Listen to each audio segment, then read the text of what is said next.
आज से कुछ दिनों पहले मैं स्ट्रीम कर रहा था और वहां एक व्यूअर आया और उसने एक चैट लिखी, भाई मेरी लाइफ में बहुत प्रॉब्लम्स हैं, कोई मेरा सपोर्ट नहीं करता, पेरेंट्स डांटते हैं एंड ब्ला ब्ला ब्ला, जो आजकल हर कोई कंप्लेन करता रहता है। हालांकि उस टाइम तो मैंने इस पर इतना ध्यान नहीं दिया, लेकिन स्ट्रीम खत्म होने के बाद जब मैंने इसमें थोड़ा सोचा तो मेरे दिमाग में एक ही चीज आई, क्या इस इंसान की लाइफ सीरिया में बैठे एक बच्चे से टफ है? तुम आराम से एक 15 से 20 हज़ार के फोन में इंटरनेट के साथ यूट्यूब पे एक लाइव स्ट्रीम देख रहे हो और कह रहे हो भाई मेरी लाइफ में बहुत प्रॉब्लम्स हैं। देखो अभी तो मैंने इस वीडियो में इस चीज को इतना डिटेल में कह दिया और तुम बोल भी रहे होगे आजकल के बच्चों या लोगों की यही प्रॉब्लम है and this is all garbage. मगर अननोइंगली हम सब लोग ये हरकत डेली बेसिस में करते हैं एंड एक लाइन में कहूं तो यही जनरेशन की सबसे बड़ी प्रॉब्लम है, लैक ऑफ ग्रेटिट्यूड। अब ग्रेटिट्यूड का मतलब क्या है? ग्रेटिट्यूड का मतलब है हमारे पास जो भी चीजें हैं हम उसके लिए थैंकफुल हैं, लेकिन क्या हमारे पास जो चीजें होती हैं हम उसके लिए एक्चुअल में थैंकफुल होते हैं? ऑनेस्टली कहूं तो नहीं। आज से कुछ टाइम पहले मेरे को अपने कॉलेज एक पब्लिक ट्रांसपोर्ट में जाना पड़ता था। अब मेरे कॉलेज तक कोई डायरेक्ट पब्लिक ट्रांसपोर्ट नहीं जाता है, तो मेरे को एक जगह पे उतर के 2 से 3 किलोमीटर पैदल जाना पड़ता था। अब मैं रोज कॉलेज जाते हुए यही कहता था कि अबे यार अब रोज सुबह सुबह यहां से पैदल जाना पड़ता है, अब रोज तो कोई स्कूटी वाला मिलेगा नहीं, अगर मेरे पास स्कूटी होगी भी तो मेरे को चलानी नहीं आती, और लोगों को स्कूटी भी चलानी आती है और लोगों के पास स्कूटी भी है, मैं रोज ही कहता था। फिर एक दिन पब्लिक ट्रांसपोर्ट पर बैठे बैठे मैंने एक चीज रियलाइज की कि कम से कम मेरे पास पब्लिक ट्रांसपोर्ट में रोज 5 से 6 किलोमीटर ट्रैवल करने के लिए 12 से 15 रुपए तो होते हैं। कितने लोगों के पास तो इतने भी रुपए नहीं होते, उन्हें तो रोज 5 से 6 किलोमीटर पैदल जाना पड़ता है, और अगर वो 2 से 3 किलोमीटर के लिए कोई गाड़ी चलती तभी भी मेरे पास उसमें ट्रैवल करने के लिए रोज रुपए होते। और उस दिन मैं इस बात का बहुत थैंकफुल था कि कम से कम मेरे पास रोज इस पब्लिक ट्रांसपोर्ट में ट्रैवल करने के कम से कम 25 से 30 रुपए तो होते हैं। और जब मैंने ये किया उसके कुछ ही दिनों बाद से मेरे को वहीं से मेरा एक दोस्त मिलने लगा और 2 से 3 किलोमीटर मैं स्कूटी से ही आने जाने लगा, और जब कभी वो नहीं आता तब मैं पैदल ही चल देता था। अब ये मैंने अपने ग्रेटिट्यूड की सच्ची घटना बताई है।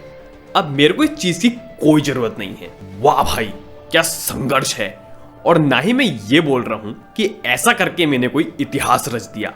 You know who do this type of activities? Weeks and losers, and there is no place for weakness on this channel. मैं बीच बीच में किसी भी चीज को एक्सप्लेन करने के लिए एग्जाम्पल लेता रहता हूं जिससे हमें सभी बातें अच्छे से समझ में आए। कृपया इसको एग्जाम्पल की तरह लें। और अभी कुछ दिनों पहले मैं और मेरा भाई खाना लेने के लिए बाहर गए हुए थे।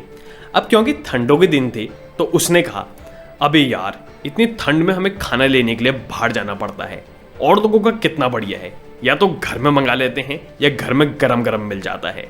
एक टाइम पे मैं भी यही सोच रहा था, मगर उस टाइम पे ही मैंने रोड के पास कुछ लोगों को कंबल बिछा के सोते हुए देखा।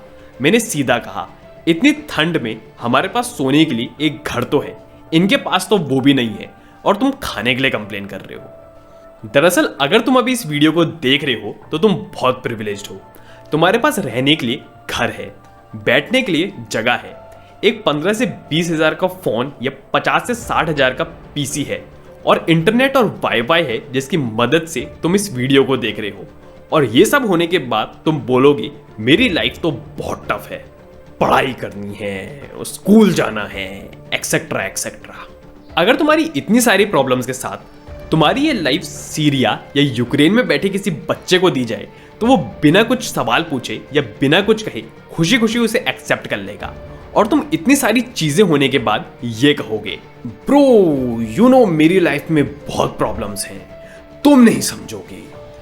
Absolute garbage. सीधा सवाल खुद से पूछो, क्या तुम्हारी जिंदगी सीरिया, यूक्रेन या किसी अफ्रीकन कंट्री में बैठे उस बच्चे से मुश्किल है जिसको ये नहीं पता कि उसके ऊपर कब बम गिर जाएगा या कब गोली पड़ जाएगी? ये बात अभी कुछ ही दिनों पहले मैंने एंड्रयू टेट से सुनी थी, और मेरे को एंड्रयू टेट की ये बात बिल्कुल सही लगी। और मैं तो यही कहूंगा जो भी तुम्हारे पास छोटी से छोटी चीज है उसका शुक्रिया कहना आज ही से शुरू कर दो। और इसलिए लैक ऑफ ग्रेटिट्यूड इस जनरेशन की सबसे बड़ी दिक्कत है, और इसलिए तुम्हें हर कोई दुखी, टेंशन में या कंप्लेन करता हुआ ही दिखेगा। भाई मेरे पास बाइक नहीं है, कार नहीं है, पीसी नहीं है और पता नहीं क्या क्या।